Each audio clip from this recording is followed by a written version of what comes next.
My name is Bonnie Reich and welcome to Symmetry Closets.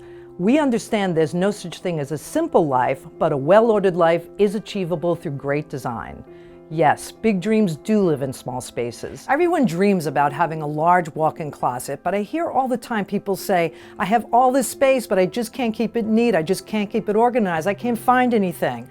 Well, I'm going to show you today a few of our tricks and a few tips on how to keep your closet more organized and looking great so you can get out of the house quickly and easily and find everything.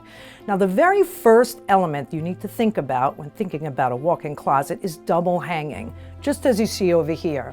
Why double hanging?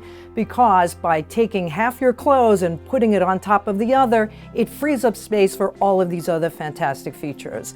Now, no closet would be complete without at least some long hanging. Most people don't have a lot, but you have to make room for some dresses, or perhaps you have pants that you prefer to hang on a long hanger. Now that we have the hanging out of the way, let's talk about some other features.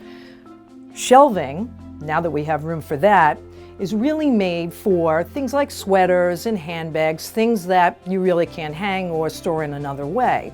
But underneath that shelving, we have room for drawers. Now remember, drawers are for the small things like socks and underwear, bathing suits, things that you couldn't put on a shelf, you couldn't really fold and keep it looking neat.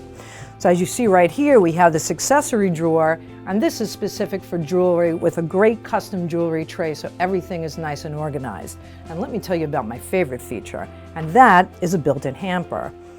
What that does is make sure that things stay off the floor, they're nice and neat, and you never have to worry about, oh my goodness, where did I put that dry cleaning bag? Remember, big dreams do live in small spaces.